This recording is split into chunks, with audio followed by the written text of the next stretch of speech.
Muito boa noite, irmãos e irmãs espíritas, amigos, simpatizantes do Espiritismo.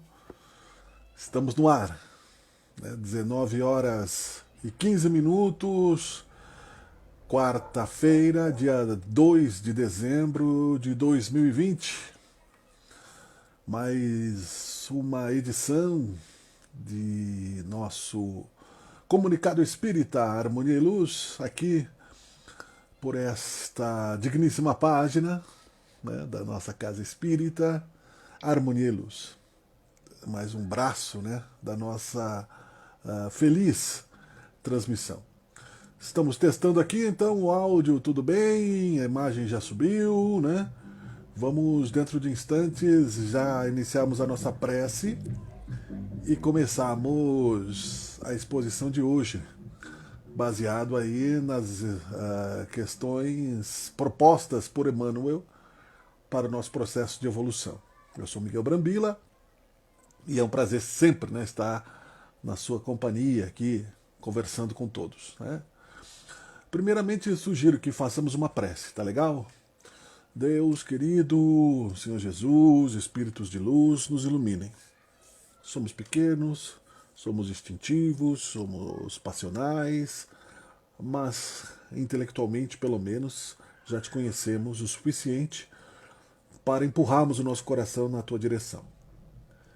Pedimos que nos ajude a fazer luz dentro de nós e no caminho que trilhamos para que possamos juntos refletir e avançar no exercício da fé e do reino que nos espera, que é o amor de Deus, nessa busca da felicidade, objetivo de todos os espíritos, seres vivos. Obrigado, Senhor, esteja conosco neste momento e que assim seja. Assim feito, queridos amigos, eu gostaria de convidá-los também a buscarem na página Harmonia e Luz, aqui no grupo, a lojinha virtual, né, e os recadinhos. Por exemplo, um deles é que o nosso brechó já vai acontecer em breve, né? Em seguida já estão sendo aceitas doações. Então há um recadinho na página também sobre data, sobre quem quer doar aí algumas roupas, e o dia também do brechó, quem quiser participar lá.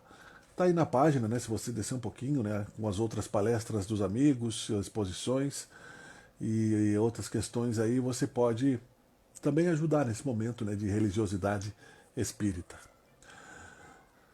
Eu escolhi já há algum tempo e tenho participado com todos aqui esta nossa reflexão sobre os textos de Emmanuel.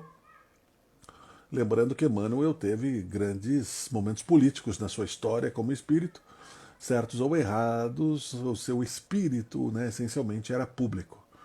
Então, um deles, escolhido para hoje, é o serviço de salvação. E está nos Atos dos Apóstolos, o tradicional que chegou até nós há 2000 anos, e será que todo aquele que invocar o nome do Senhor será salvo. E como disse, esta é uma profecia, né? Não é um... deixa eu ver se é esse mesmo, né? Porque eu falei da mediunidade já, e talvez eu esteja agora, me ocorre que eu esteja repetindo, né? Em que perseveraste, né? Então eu acho que é o outro texto aqui. Mas tudo bem, né? Não há problema em repetir. Porque eu falei em que perseveras, então agora sim, vou corrigir aqui imediatamente. É no estudo da salvação. Tá legal? Porque senão vai aparecer uma palestra repetida. E ainda dá tempo, né? Já com a presença dos nossos mentores a gente faz essa correção. Enfim, vamos para o texto. No estudo da salvação. A expressão fraseológica do texto, que é e o Senhor a cada dia acrescentava à igreja os que estavam sendo salvos. No estudo da salvação, a expressão fraseológica do texto, deixa eu aumentar ele aqui que fica mais fácil de ler, né? Porque varia por vezes, acentuando que o Senhor acrescentava à comunidade apostólica todos aqueles que estavam se salvando ou que iam se salvar. De qualquer modo, porém, a notícia serve de base a importante estudo da salvação. Muita gente acredita que salvar-se será livrar-se de todos os riscos na conquista da suprema tranquilidade. Entretanto, vemos o Cristo apartando as almas em processo de salvação para testemunho incessante no sacrifício. Muitos daqueles que foram acrescentados ao serviço da igreja nascente conheceram a aflição e martírio, lapidação e morte. Designados por Jesus para a obra divina, não se forraram à dor. Mãos calejadas em duro trabalho, conheceram sarcasmos, suezes e vigílias atrozes. Encontraram no excelso amigo não apenas o benfeitor que lhes garantia a segurança, mas também o mestre ativo que lhes oferecia a lição em troca do conhecimento e a luta como o preço da paz. É que salvar não será situar alguém na redoma da preguiça, a distância do suor na marcha evolutiva, tanto quanto triunfar não significa deserção do combate. Consoante o ensinamento do próprio Cristo, que não isentou a si mesmo do selo infamante da cruz, salvar é, sobretudo, regenerar, instruir, educar e aperfeiçoar para a vida eterna. Reformador, fevereiro de 1958. Texto publicado no livro Palavras de Vida Eterna. Olha que legal isso, né? Esses textos, né, do Emmanuel, que nos fala sobre a acomodação. E aí entra, né, eu, por mim, pelo menos, a leitura pessoal de que não estou na frente de batalha dos primeiros cristãos e estou na última posição dos últimos que chegaram para o processo evolutivo na direção do Cristo, pela dor, inclusive, e pelas teimosias e pelas rebeldias. Mas, pela consciência da fé raciocinada, já não tenho como negar que não existe acaso, que tudo que acontece está relacionado ou ao nosso presente ou nossas emissões e radiações mentais do presente ou semeaduras passadas desta encarnação ou de outra. Tudo que nos acontece, né?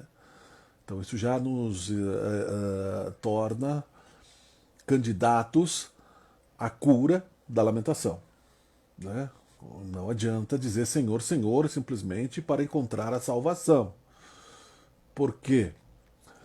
Compreendendo a lei de Deus e aceitando, né, a regularidade estável, porque ela é imutável, porque ela vem de Deus, você passa a ter altos e baixos mais seguros. Altos não tão altos, de emoções ilusórias e de euforia, que não é uma fé segura, né, de felicidades ilusórias, e baixos, que não são tão melancólicos a ponto de levar você ao suicídio. Mas no normal das tristezas e alegrias da vida, vivendo dentro da sua normalidade já alcançada, da sua proposta de evolução já atingida, do tempo que você dedicou a si próprio na questão consciente do seu processo evolutivo já consolidado. Este é um exercício que a mensagem do Cristo nos propõe. A mensagem de Jesus que nos arrebata, e porque ela arrematou os seus filósofos anteriores, né? Sócrates, Platão, os próprios hindus, na figura de Krishna, e outros tantos nas leituras dos Vedas, dentro da própria questão filosófica de que o principal caminho na busca da felicidade é a própria busca. Você abre caminho pela busca. Buscai e achareis, disse Jesus. Mas como a humanidade materializada pelas suas conquistas intelectuais ainda já na época de Jesus, e uns oriundos deste plano terra ou mais amadurecidos oriundos de outros mundos mais avançados, convidados a reencarnar na Terra por expiação, num plano atrasado ao que eles se colocavam, então, como coloca aqui o Denizar Cardoso, muito boa noite, meu querido amigo, somos herdeiros de nós mesmos. não é? Aí, nessa direção, é que nós entendemos que fomos nós que colocamos as pedras e os espinhos nos nossos pés e cabeças, e a salvação também dependerá de nós. Mas que é muito mais fácil você descer a ladeira do que subi-la. Pedregosa, difícil, exigindo recomeço, quando você se fere, quando você entra em martírio. Então, dentro desse processo, o Divaldo Franco comentou uma questão que eu achei interessante, que se popularizou no Espiritismo, que se chega à doutrina espírita ou ao amor de Cristo por amor ou pela dor. E ele filosofa no sentido que mais pelo amor, porque a dor poderia não existir se fôssemos mais inteligentes no sentido da sua administração. Porém, o fato é que, apesar da nossa inteligência cultural e filosófica, nós emocionalmente ainda não somos suficientemente desapegados do instinto, das paixões mais primitivas, dos cavalos indomados, em graus diversos, é claro. Nossas rédeas com relação à paixão, elas são relativas, mas elas existem. Chico Xavier foi o mais próximo da humildade depois de Jesus que nós tivemos como exemplo. E nós só sabemos as suas histórias. Ainda existem alguns contemporâneos dele, mas nós ainda temos que fazer o nosso próprio esforço de compreensão para entendermos qual é o nosso alto legado, como diz aí, o fato de sermos herdeiros de nós mesmos. O que eu deixei para mim próprio? Ou conhece-te a ti mesmo? Como eu me comporto diante das adversidades? Quais as decisões que eu tomo diante dos desafios? Qual é a distância que eu estou do ideal de ser humano que eu posso atingir nesta existência, buscando sempre, né, dentro do exercício da reencarnação, o máximo de aproveitamento, sendo que o meu ponto de vista já mudou. Eu já sei que sou um espírito imortal e que não vou ficar esquecido no túmulo e inerte ou ocioso no túmulo, né? Ou seja, como um cadáver que surgirá do nada no dia do juízo final como um zumbi para ser julgado entre os vivos e os mortos. Não. Né? E com todo o respeito, é claro, que se dá a forma de interpretação de cada um. Há, dentro das questões espíritas, maior amplitude de conhecimento nesse sentido. Portanto, maior grau de responsabilidade. Não é verdade? Porque se você encontra em outras religiões pessoas que buscam com sinceridade os seus caminhos, não é possível que você menospreze aquela jornada, que ache que eles estão interpretando as suas formas de ver a Deus de propósito, negando algumas questões. É a forma que eles são capazes de compreender neste momento. E temos que respeitá-los. Tanto é que é preciso compreender que, mesmo depois de desencarnados, muitos irmãos nossos se mantêm católicos, evangélicos, judeus. Num dos seus posts, Geraldo Lemos, o Geraldinho, falando sobre as variedades de cidades espirituais, comenta que em algumas delas, por exemplo, o rito é judaico. Nas outras, os sacerdotes se vestem, né, padres se vestem como padres, no plano espiritual. Vão à missa, celebram, né, leem a Bíblia, estudam a sua maneira como estudavam na Terra e reencarnarão muitas vezes também com esta mesma direção. Segundo informações de alguns livros que tratam aí de planos mais avançados, também no futuro não se chegará a um único caminho religioso, porque todos os caminhos levam a Deus. Mas se entenderá as questões da reencarnação, dos mundos espirituais, do exercício mediúnico, se terá o dom da mediunidade, e aí se escolherá com maior lucidez, né, o bem e o mal. Por enquanto, nós estamos ainda na dúvida ainda, né? Porque, caso contrário, nós não estaríamos sendo provados em 2020 por uma pandemia reencarnados, não é? Onde todas as questões sociais estão sendo exploradas para o pensamento filosófico no mundo. Todas, né? Governos diferentes demonstram realidades diferentes. Ideologias políticas demonstram realidades diferentes. Mas o que se vê realmente, né, é para uns o triunfo da corrupção e para outros, né, a vergonha, né, de que a corrupção trouxe tanto descaso no seu exercício de governo, né? Isso tudo mostra o quanto de atraso os espíritos deste planeta ainda têm para recuperar. Obrigado, Jaime, pela presença. Jaime Mendes de Cândido, boa noite, querido.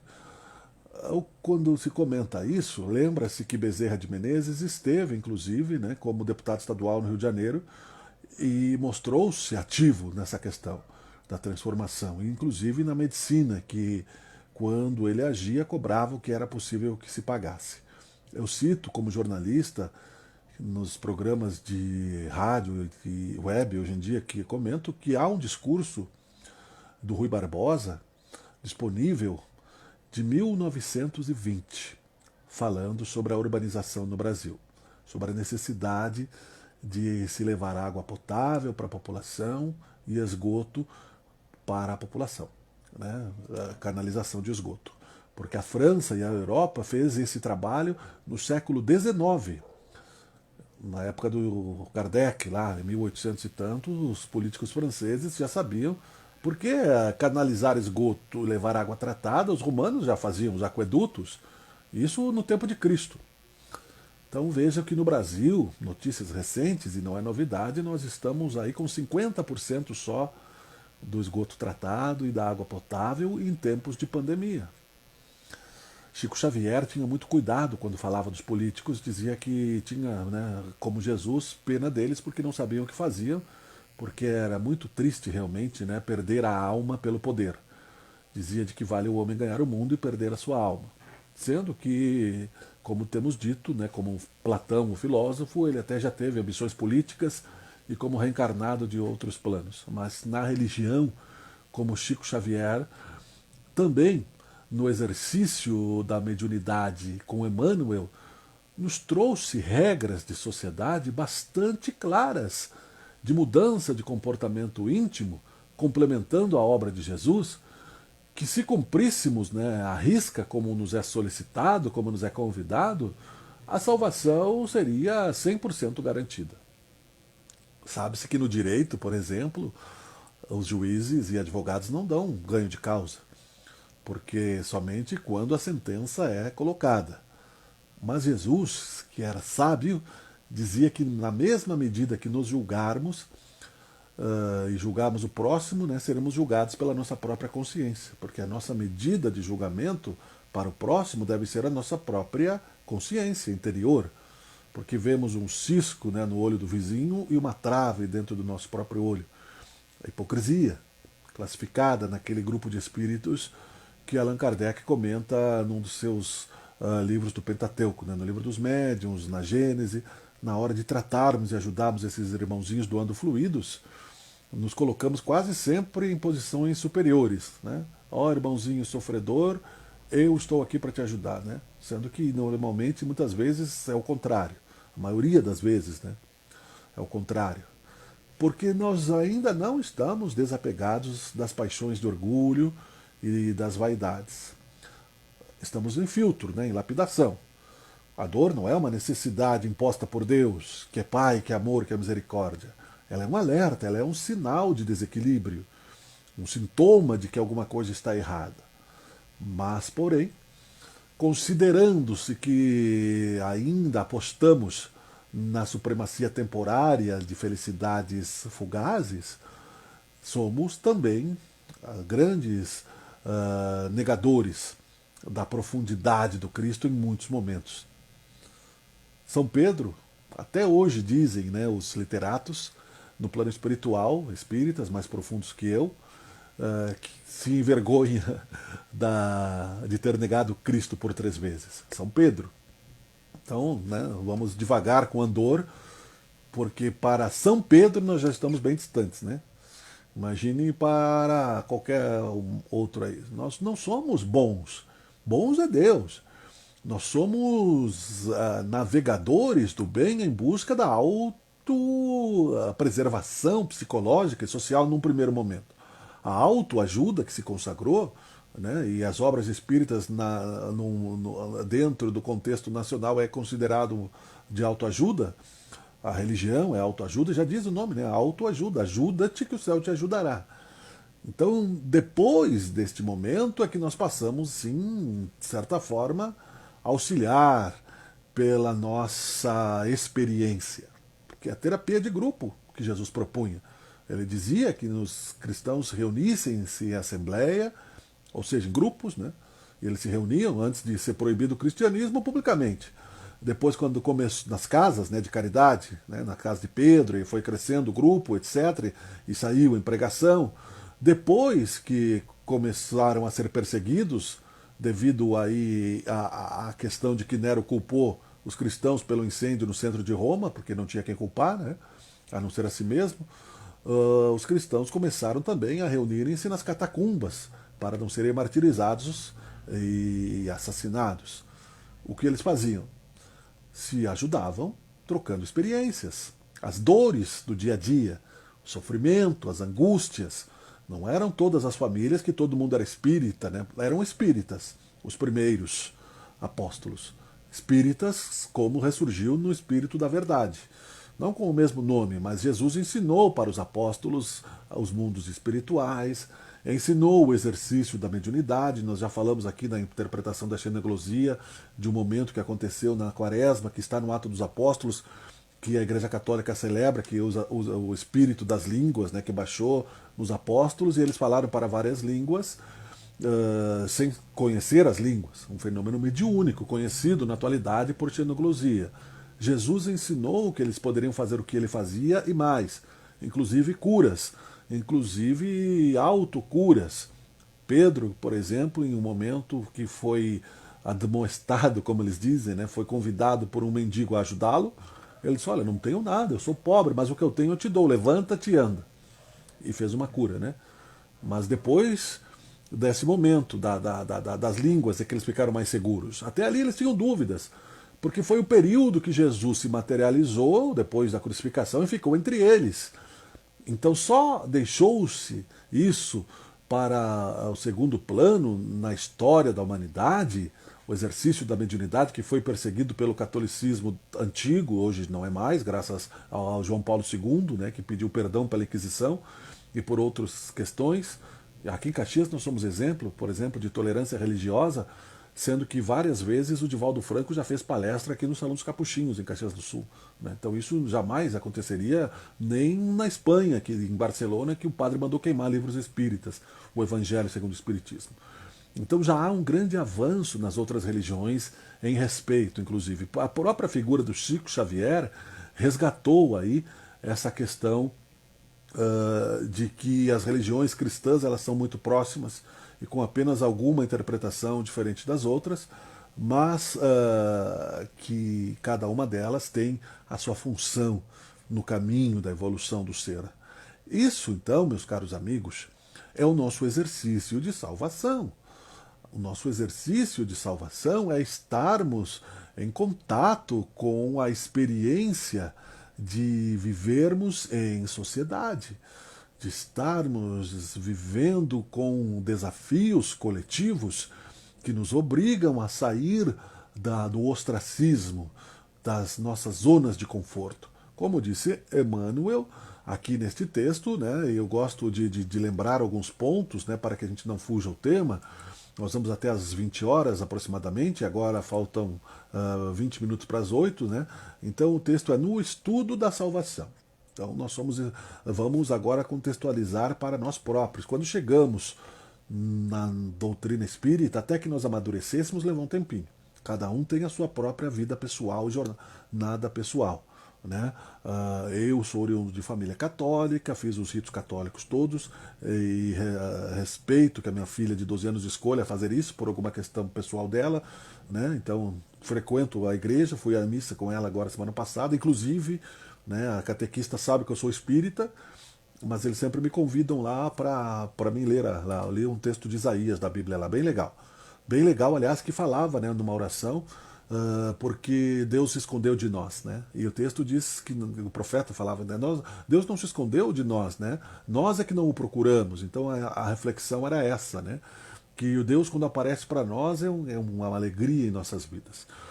Então, nós estamos também tendo a necessidade de autorreflexão. A expressão fraseológica do texto varia por vezes, acentuando que o Senhor acrescentava à comunidade apostólica todos aqueles que estavam se salvando ou que se iam salvar. Ou seja, você vai se salvar e ignorar a cegueira do outro que quer se salvar? Jesus também deixou isso claro. Não adianta você jogar pérolas aos porcos, não é? Quantas pessoas tiveram aí tempo e possibilidades intelectuais neste período de pandemia para se aprofundarem no conhecimento, seja espírita, seja bíblico, seja cristão, e não o fizeram. Se focaram no desespero, no negativismo, nos noticiários ou na alienação intelectual. Né? Na alienação intelectual, o que eu digo é deixar o tempo passar de forma materialista, né? Vendo nada contra, mas você pode, né, buscar um conhecimento também, que seja um pouco por dia, e deixar o teu espírito refletir em outras coisas também. Você vai tirar lições de tudo. Mas quantas oportunidades foram dadas para as pessoas neste período, principalmente, no YouTube, no Facebook, instruções não como a minha, mas outras mais aprofundadas, né? Nós temos Maíse Braga, que é muito legal, que ela é de Brasília, né? Nós temos aí o Geraldo Lemos, nós temos o Haroldo Dutra Dias, nós temos o Nazareno Feitosa, nós temos o Denizar Cardoso, né? Nós temos tantos irmãos que estudam e praticam a doutrina espírita, mas nós, né, quantos livros, né, tanto na internet gratuitamente, se você não tem dinheiro para colaborar e etc.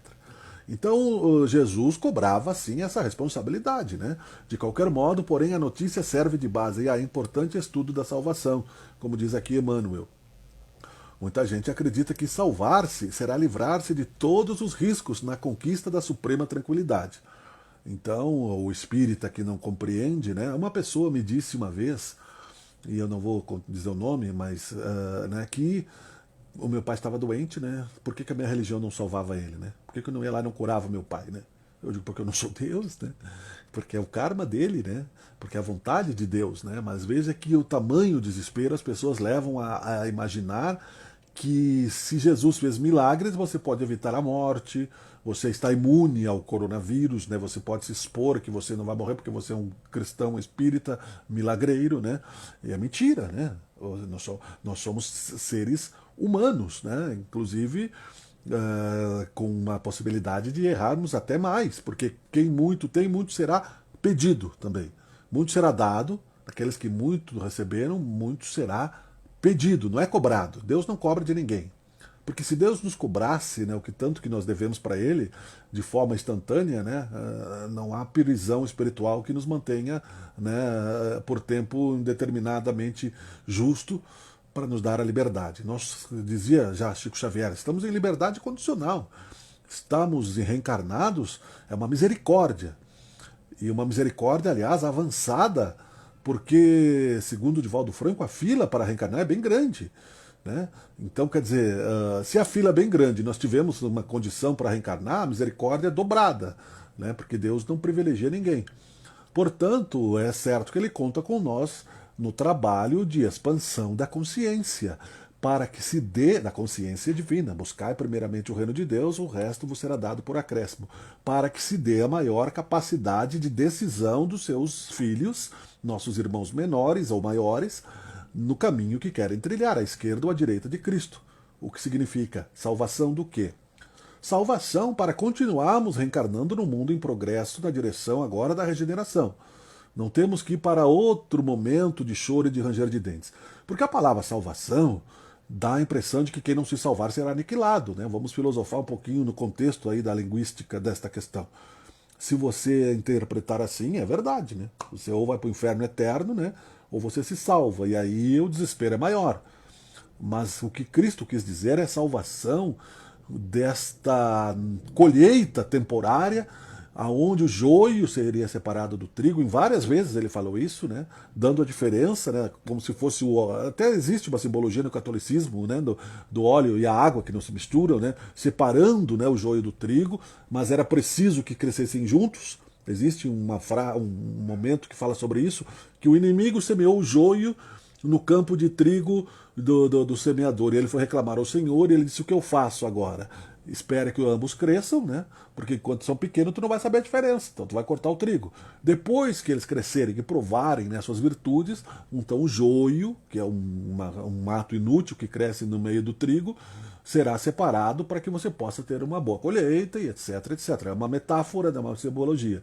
Assim como só os lobos caem em armadilhas para lobos, os lobos seriam separados das ovelhas, porque o instinto do lobo é mais agressivo, não é? É mais destruidor, é mais egoísta, né? Na verdade, o lobo representa o egoísmo. É isso que Jesus quis dizer. O lobo é uma figura egocêntrica. Ele vive em matilhas só em alguns momentos, né? Depois ele vive em solitário. O lobo solitário é um egoísta, não é capaz de sociabilizar. E as ovelhas vivem em rebanho. Então seriam separados, né, os lobos das ovelhas. Porque não teria condição de se viver lobos e ovelhas sem se autodevorarem-se, né, num rebanho normal, né, natural. Se você colocasse, né, lobos e ovelhas juntos, os lobos com fome iam devorar as ovelhas. Depois, se não tivessem fome, tudo bem. Mas isso... Então essa é a representação da nossa sociedade até hoje, que não sabemos quem é quem ainda. Porque num plano material, onde a máscara real, né, disfarça, né, a expressão, o polimento social disfarça, como dizem os gregos, e Divaldo Franco, na figura de Joana de Ângeles, fala muito sobre isso. A persona pública, né, a psique na relação, esconde grande parte do que somos intimamente, que só nós e Deus sabemos, né? Jesus se enxergava, mas mantinha-se discreto, diz para Maria Madalena, né? Eu também não te julgo. Poderia, enxergava a aura dela, enxergava os pontos negros da aura dela, mas disse: vai, não peques mais para que algo pior não te aconteça. Ela teve força de vontade porque estava diante de Jesus, era um espírito já vigoroso. Muitos de nós somos ainda vacilantes, como outros que Jesus curou e que foram, né, fazer chacota e riram, né? Então, assim, como disse o Denizar, aqui somos seres normais, apenas com mais responsabilidades porque nos metemos a falar. É verdade, né? Mas coloco na questão também, amigo Denizar, os silenciosos, né? Aqueles que estão na porta, né? Aqueles que estão no passe, que também têm responsabilidade porque fala-se pelos gestos, né? Pelo coração, enfim, né, o falar realmente, né, ainda que eu falasse a língua dos homens, ainda que eu falasse a língua dos anjos, só que percebemos que o falar de nossas vidas não vem fluentemente de uma única vida. E muitas vezes nós tivemos lá na nossa paróquia, né, no nosso templo evangélico lá, porque os evangélicos são mais antigos que o espiritismo, nas igrejas luteranas, no protestantismo, né, a hipocrisia que cobramos dos outros hoje.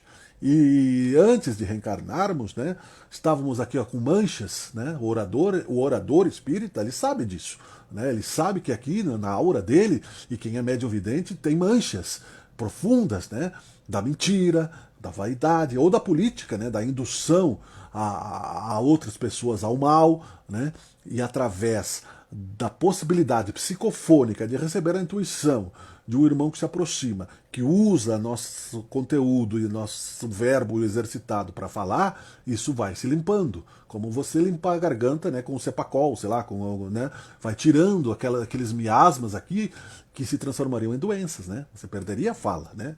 Eu sei disso, nunca ninguém me disse. Eu sei que se eu não exercitasse a oratória e não me dispusesse a refletir, independente do que as pessoas achem daquilo que eu me posiciono, eu terminaria a vida mudo, né? Ou morreria por causa de isso que eu não fumo, não bebo, não é? Né? A gente vê, por exemplo, pela lei da reencarnação, freiras que têm doenças sexuais, que nunca tiveram relações sexuais, né? Por quê? Porque é o karma, porque de vida após vida, né? Então nós trazemos isso, compreendendo a lei da reencarnação, as nossas doenças.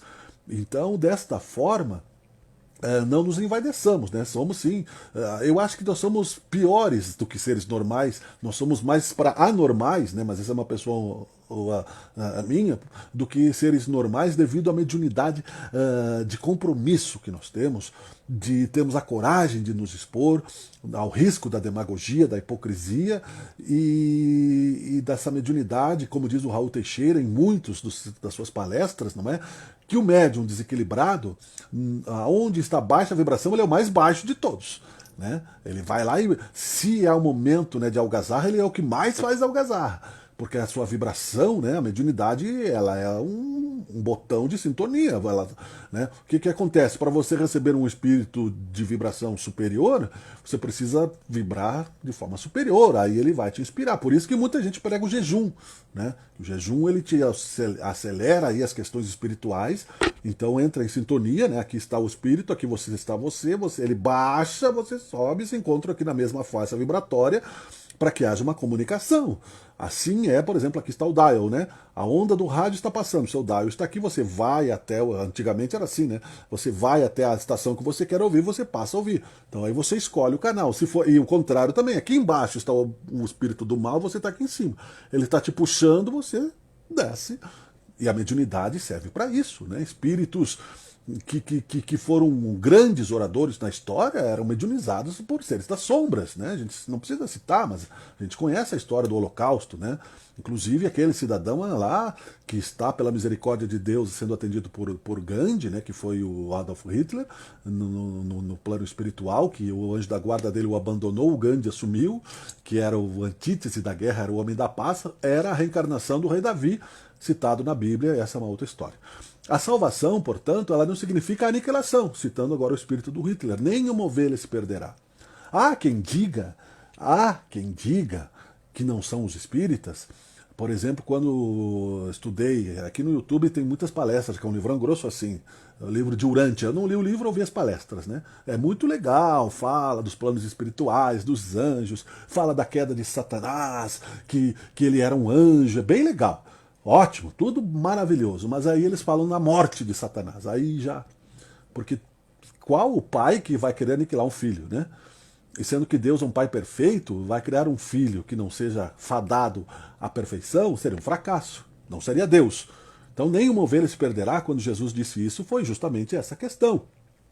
Voltando aqui ao texto, né, quando ele fala sobre a salvação, portanto, é a salvação desse momento de transição planetária, para que não sejamos novamente exilados para uma escola de qualidade mais primitiva, tendo que aí, considerando já todos os nossos confortos conquistados, chorar e ranger os dentes de saudades, né? Da tecnologia, da compreensão, né, da boa educação, do polimento social, né, e até mesmo, né, da estabilidade geológica, né, porque esses planetas mais difíceis, né, em evolução, e esse que está na órbita da planeta Terra agora, é também coordenado por Jesus Cristo, ele está em fase de ebulição. Então não é estabilidade, né, ainda geológica, assim como na Terra houve a Pangeia, depois foi separada, né, pelo afundamento da Atlântida e o surgimento dos oceanos e a América do Sul e a Europa. E, né, quando a gente é criança, a gente sempre acha, né, aquela África encaixava bem direitinho aqui no nosso continente, aqui na América Central. É verdade, porque ela se separou, né? Então veja que o poder do universo nos coloca na questão da necessidade de entendermos essas coisas com simplicidade. Salvação não é para uns e outros não. Salvação é você melhorar a sua condição de ser, né? Melhorar-se. Tem um filminho, né, um anime que eu já citei aqui, que não é espírita também, mas que tem uma visão bem intuída dos mundos espirituais, que são as leis da eternidade, está no YouTube. Bem legal, para as crianças inclusive entenderem, né? Por exemplo, a Divina Comédia, que também não é espírita, de 1700 e tanto, já citei aqui de Dante Alighieri também, 7 categorias de céu, 7 categorias de inferno, planos astrais, bem extensos, né, para que a gente possa mudar de categoria até chegarmos à perfeição. Então nós queremos nos salvar da dor, do sofrimento, das angústias, né, sem trabalho, porém, né, impossível. E aí, então, diz aqui Emmanuel, entretanto, vemos o Cristo apartando as almas em processo de salvação para testemunho incessante no sacrifício. Ou seja, né, eu te ajudo aí, meu irmão, né, mas vem para o meu exército aqui, eu preciso de ajuda. Cristo sabe disso, né? Muitos daqueles que foram, deixa eu passar aqui a página, acrescentados ao serviço da igreja nascente, no tempo de Cristo, conheceram aflição e martírio, lapidação e morte. Ou seja, foram para as arenas, né, do preconceito social, ou seja, não tinham mais trabalho, eram espancados nas ruas, porque não tinha lei naquela época, a lei era o dinheiro, até hoje é, né, até hoje é quase igual, evoluímos muito pouco nesse sentido social. E é assim mesmo. Normalmente se evolui tecnologicamente mais e moralmente menos. Todos os planetas são assim. Então, na nossa fase, nós estamos mais ou menos nisso aí.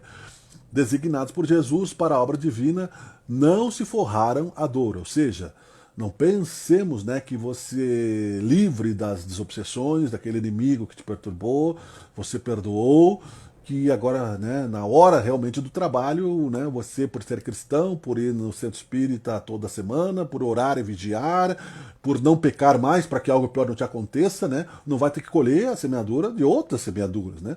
Não pecar mais para que algo pior não te aconteça é o início da salvação. Você parou de colocar sujeira no teu terreno e passou a retirar, né, as pedras que você tinha colocado. O mato que cresceu você deixou crescer, os problemas que você teve com as fronteiras dos vizinhos, né, isso significa o mal, o prejuízo que você causou ao semelhante, as escolhas erradas que nós fizemos em muitos julgamentos errôneos e assim por diante. Ainda vivemos num país e num mundo onde as cores, né, as cores da pele atrapalham a convivência, o que é muito triste. Então encontraram no excelso amigo não apenas o benfeitor que lhes garantia segurança, mas também o mestre ativo que lhes oferecia a lição em troca do conhecimento e a luta como preço da paz. Olha que interessante isso, né? Muita gente quer, como aquela senhora lá do filme Nosso Lar, privilégios, né? Ofereceram vários trabalhos para ela e ela nunca quis, né? Estava lá em 2 anos já por merecimentos anteriores.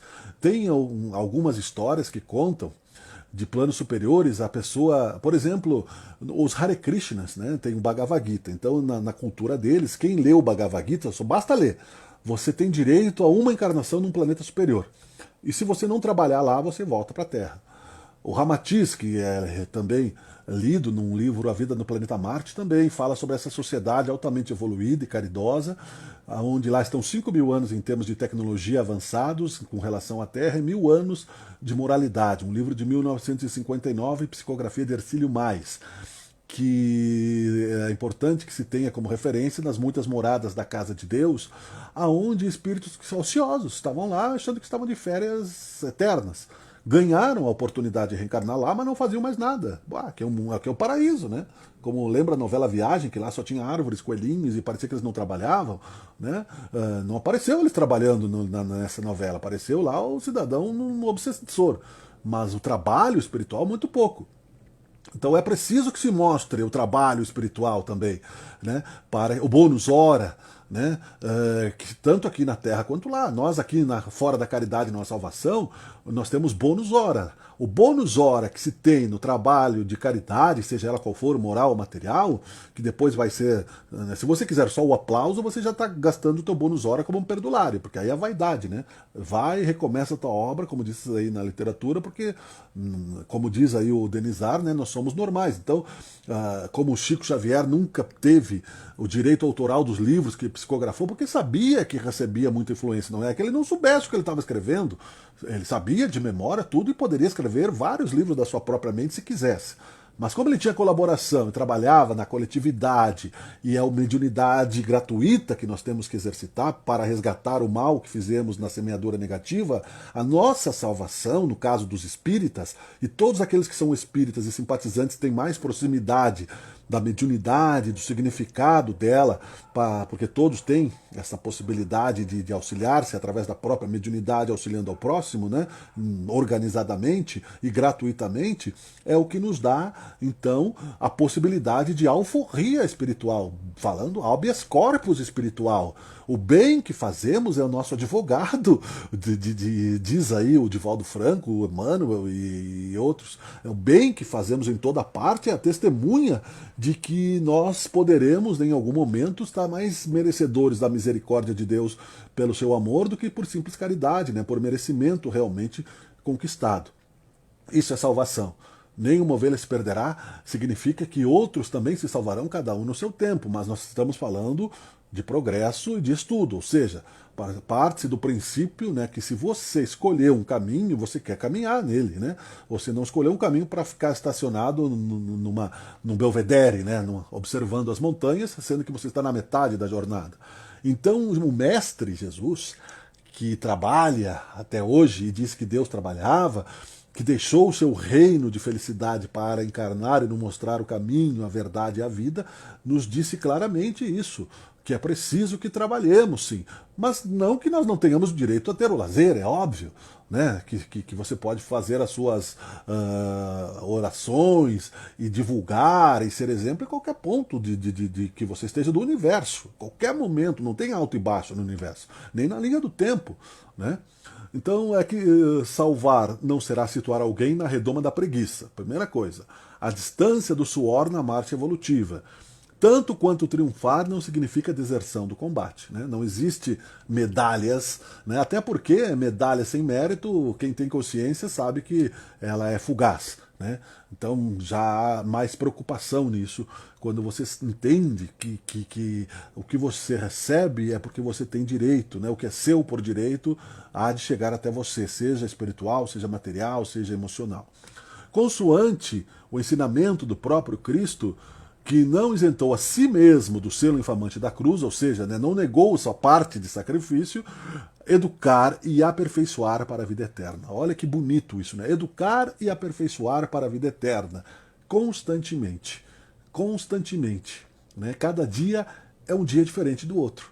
Você pode aprender e ensinar todos os dias, né? Uma nova palavra, uma nova contextualização dos fatos, uma nova emoção, um novo recomeço, sempre na direção da luz. Haverá, sim, atratividades maiores do que nós temos agora. Como dizem os amigos que citei aqui, eu vou só trazer a expressão que eles usam, né? Os prazeres de Krishna, que são perfeitos, né? Há de serem mais atrativos, né? Os passatempos de Krishna, que no contexto deles é Deus, Deus também se diverte, sorri, né? Ama, porque não é somente trabalho. Muita gente demoniza o trabalho achando que só para evoluir é só através do chicote, né? E esquece-se da alegria, esquece-se dos momentos festivos, né? A natureza em festa, o traço de Jesus na obra divina, com material divino, né? O arco-íris, o sol, os mares, a beleza, a riqueza das plantas, com a colaboração de outros trabalhadores da obra de Jesus, são magníficos. E nós, todos os dias, podemos avançar, sim, educar e aperfeiçoar. Então sempre haverá uma nova melodia, uma nova música, uma nova poesia, sempre haverá uma nova leitura do mesmo texto. Você veja que o Divaldo Franco lê o Livro dos Espíritos todos os dias, e todos os dias encontra uma nova nuance da mesma questão ética e moral para si próprio, para que ele possa contextualizar com o próximo. Salvar-se, portanto, meus amigos, para concluir, significa, então, nos colocarmos na condição de humildes aprendizes. Né? O humilde aprendiz é aquele que se livra, primeira coisa, da vaidade intelectual. Lembra Sócrates, só sei que nada sei. Mas Sócrates também dizia que o microcosmos e o macrocosmos estão subordinados à mesma lei de amor, de perfeição, de ordem, inclusive. Né? Ordem, magnífica ordem, capaz de nos levar, né, à riqueza e à prosperidade infinita e à igualdade, desde que saibamos escolher o amor como medida e não o rancor. Desde que saibamos entender a vontade de Deus sobre nossas vidas. Né? Quando se diz buscar o reino de Deus, você pensa assim, mas eu não tenho informações, onde é que estão as placas, qual é a direção, aonde está o caminho, aonde ele se situa dentro de nós. O milagre de estarmos vivos, né? Porque não é por acaso que nós estamos aqui conversando.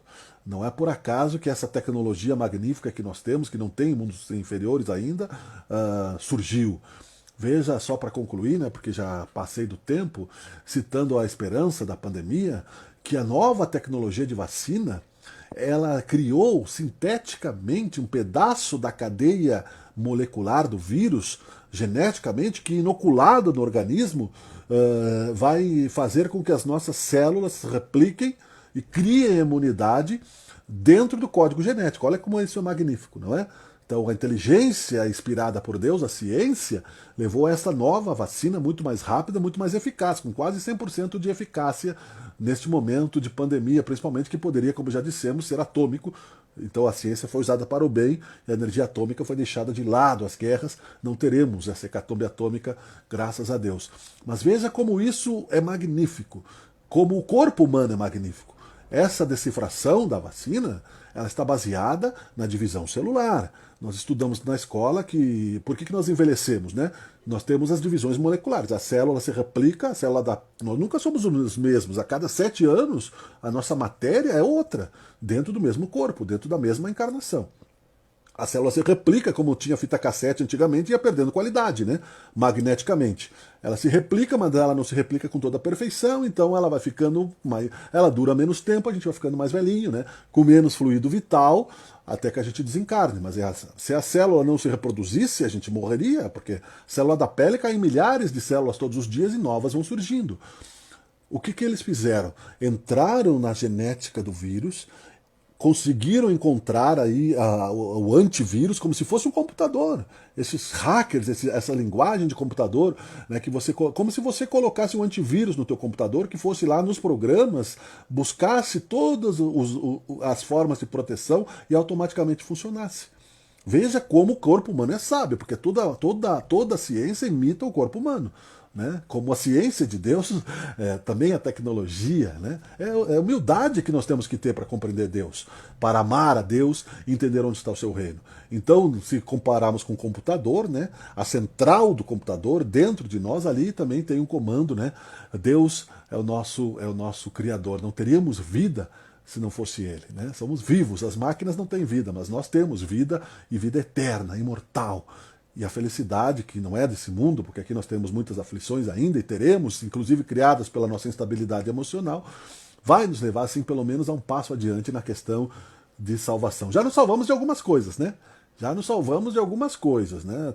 Tenho certeza de que outras melhores ainda virão se persistirmos como temos dito. Tá legal? Como temos dito, baseados naquilo que Jesus nos deu como certeza de que a intuição vê, que nós pelos sonhos vemos, e não nos, como disse, eu me esqueci de comentar, que era preciso que eu comentasse, Raul Teixeira tem um livro que é A Caminho da Paz, que está aqui por trás. Eu li hoje, né, que não amarmos a nós mesmos causa muitas doenças em nós. Então temos que nos perdoar por sermos inferiores ainda. O nosso orgulho nos coloca lá em cima, nossa vaidade intelectual. Eu não mereço estar em pandemia, eu não mereço estar em Caxias do Sul, né? Por que tem vacina no Reino Unido e no Brasil não tem? Por que tem vacina nos Estados Unidos e tem esgoto e tem outras coisas? Eles têm os problemas deles. Nós temos os nossos. Por que eu nasci no Brasil, tinha que ter falado isso, e não nasci, né, em outros lugares, né? E aí passamos a achar que somos devedores. Achando que somos devedores, tudo que nos acontece dentro da consciência espírita, achamos que então, com certeza, que temos responsabilidade nisso. Aí, num sentimento de culpa, que não é bom, passamos a nos odiar. E criamos doenças, né, doenças de estômago, de fígado, de neuroses, que é uma autopunição, porque às vezes nem é o karma, porque o perdão deve ser dado também para nós próprios. Né? Você está na situação, realiza, mas ame-se, né? Amar ao próximo como a si mesmo. Não é amar-se com egoísmo, é amar-se com carinho, né? E não autopunir-se, né, pelas doenças, e que nos leva a várias formas de suicídio, drogadição, alcoolemia, doenças de outras, né, remédios para calma, né, remédios, vários tipos de remédios estão relacionados também, diz o Raul Teixeira, ao desamor. Então nos amemos, nos perdoemos, porque Deus nos perdoa. Ele sabe o tanto que somos inferiores ainda, e nem é a palavra inferior, que somos crianças da evolução e que vamos chegar a dias melhores. Continuemos, persistamos. Legal? Não é preciso explicitar os nossos erros para todos, para Deus é o suficiente, e também não é preciso alardear virtudes para todos, para Deus é o suficiente. O importante é que nos unamos, trabalhemos, mas sim, né, como na parábola dos talentos, se você tem o dom, expanda. porque é egoísmo. Se você sabe o que eu estou dizendo, entendeu bem e sabe até melhor, né? É muito fácil saber melhor, exponha-se, tenha coragem e fale para o seu irmão que está precisando. Todos nós estamos precisando de salvação neste momento, do desespero, da desesperança, e temos mais certeza, né? Graças a isso eu tinha certeza que teríamos vacina em janeiro, né? Não era por profecia, era por matemática, né? Deus não ia nos abandonar, estava inspirando a ciência. Em janeiro, fevereiro já teremos vacina. Com uma economia, né, arrombada pelos cruéis, com um capitalismo distorcido, com um comunismo bandido, mas com Cristo ainda nos ajudando para que construamos uma nova sociedade onde todos sejamos iguais, pelo menos em direito de sobrevivência, de verdade, e cada um segundo as suas obras. Muito obrigado. Eu peço perdão se passo do tempo aqui, 20 horas e 10 minutos, mas enfim, na visão de Emmanuel, né, os seus textos são também, como tenho dito, bastante políticos, né? Ele era um senador romano e não abandonou essa virtude, porque a política, na essência do bem, Jesus Cristo também falava isso, ela transforma a sociedade para melhor. A relação com o próximo, ela tem isso. E a demonização não é da política, é a corrupção, o caráter, o materialismo, a sensação de impunidade. Isso sim, Pai, perdoai-os porque não sabem o que fazem, né? E muito pior, né? Porque para quem faz e não sabe o que faz, ou sabe o que faz, a conta também vem. Há muita diferença, portanto, né? Veja que eu nem tinha lido aqui, é o próximo tema, né? Disse Pedro, não tenho prata nem ouro, mas o que eu tenho isto te dou. Eu falei isso aqui na exposição, mas eu não tinha lido, tá? Então veja bem que não há coincidência, né? Há muita diferença, é nosso próximo tema.